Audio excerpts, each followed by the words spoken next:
কত শত কথা মিথ্যা ধর্মের নামে।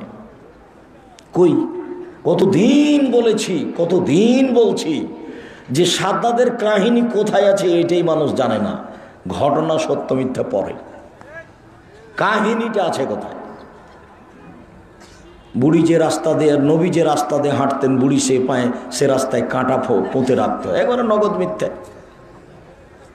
মোহাম্মদ সাল্লাল্লাহু আলাইহি ওয়াসাল্লাম একদিন ঈদের মাঠে গেলেন, দেখলেন একটা ছেলে কাঁদে। ও ছেলে তুমি কেন কাঁদো? বলে আমি এতিম ছিলাম, তাই কোলে নিলেন, আয়েশার কোলে দিলেন, আয়েশা নতুন পোশাক পরালেন, ছেলে খুশি হয়ে গেল। আর আয়েশার বাড়িতে ফকিরের ভিক্ষা নেই, আবার নতুন পোশাক কোথা থেকে আসলো? ভিক্ষাই নাই। কত হাদিস নেবেন আপনি বুখারী মুসলিমের? ভিক্ষাই নাই, ভিক্ষাই জুটে না আয়েশার বাড়িতে।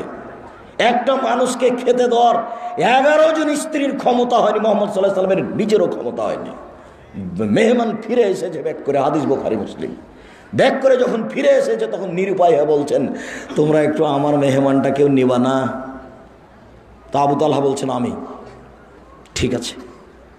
এবার আবু তালহা মেহমানকে নিয়ে বাড়িতে গিয়ে বলছে, জানো আকরিমি যায়ফা রাসূলিল্লাহ সাল্লাল্লাহু আলাইহি ওয়াসাল্লাম, ও আমার বউ দেখো মুহাম্মদ সাল্লাল্লাহু আলাইহি ওয়াসাল্লামের মেহমান গো, তুমি একটু তাকে সম্মান করো। একটু খাওয়ার ব্যবস্থা কি কিছু আছে? না না না না না না, খাওয়ার ব্যবস্থা তো নেই। ছেলে মেয়েদের জন্য একটু খাদ্য জানিয়ে ছেলে মেয়ে বেঁচে থাকবে। আচ্ছা ঠিক আছে, ওটা রেডি করো।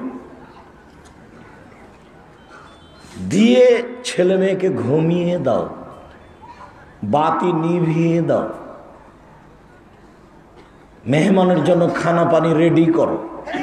খানা পানি রেডি করার পরে মেহমানকে ডেকে তার স্ত্রী বলছেন যে আমি একটু ল্যাম্পটা ঠিক করতে গেলাম, আর ঠিক করানো এটা ভান একটা, এরকম করতে করতে নিভিয়ে দিয়েছেন। তখন মেহমান বুঝলো যে আসলে মনে হয় নিভিয়ে গেল।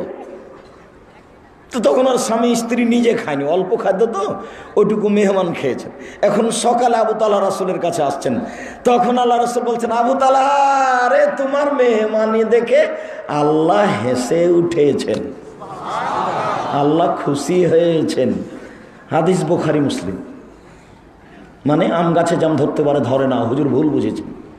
হুজুর মনে করেছেন যে আব্দুর রাজ্জাক সাহেব মনে হয় নিজের কথা বললেন, তাই হুজুর বলছেন যিনি 10 লক্ষ হাদিসের হাফেজ তিনিও চ্যালেঞ্জ দিতে পারেন না, আর আব্দুর রাজ্জাক সাহেব চ্যালেঞ্জ দেন। হুজুর ভুল বুঝেছেন। আমি যখন বলেছি বুখারী মুসলিম, তখন বলেছি আম গাছে জাম ধরতে পারে, ধরে না। অমাবস্যার রাতে চাঁদ উঠতে পারে, উঠে না। শোয়ের ছিদ্র দিয়ে লাঙ্গলের ফল ঢুকতে পারে, ঢোকে না। শোয়ের ছিদ্র দিয়ে লাঙ্গলের ফল ঢুকে যেতে পারে, আম গাছে জাম ধরে যেতে পারে, অমাবস্যার রাতে চাঁদ উঠে যেতে পারে, এগুলো ঘটে যেতে পারে। আমি আব্দুর রাজ্জাক বিন ইউসুফ যে কথা বললাম, এই কথাতে কেউ চেষ্টা করলে, কিয়ামত পর্যন্ত চেষ্টা করলে সরিষা ঢোকানো যাবে না। যা বলছি তাই থাকবে, তার নাম বুখারী মুসলিম। হুজুর বুঝতেই পারেননি।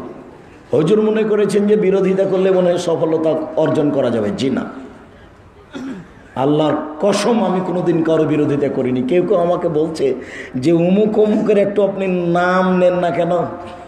তা আমি বলছি যেই মওলানা মানুষের বিরুদ্ধে এ ফেসবুকে ইউটিউবে কথা লিখতে পারে, তাকে আবার আমি আলেম মনে করে তার নাম নিয়ে কথা বলবো, আমি আব্দুর রাজ্জাক এত ঘৃণিত কাজ কোনোদিন করিনি, করব না। আর আপনার মতো লোক আব্দুর রাজ্জাক বিন ইউসুফের দিন রাত বদনাম করলে সরিষার সমান আসে যায় না। ফয়সালা কোথায় আছে? উপরে। যেই কথাটা পরে বলতাম সে কথাটা আপনাকে এখনই বলে রাখি। আল্লাহর কসম আমি একজন নিঃস্ব মানুষ। আমার না বংশের ক্ষমতা আছে, না আমার অর্থের ক্ষমতা আছে। আমি এত নিঃস্ব মানুষ যে কচুর পাতার পানির মতো, কচুর পাতার উপরে যে পানি আছে টলমল টলমল করে, তেমন আমি। যে কোনো সময় আপনি আমার উপরে ক্ষমতা প্রয়োগ করতে পারেন।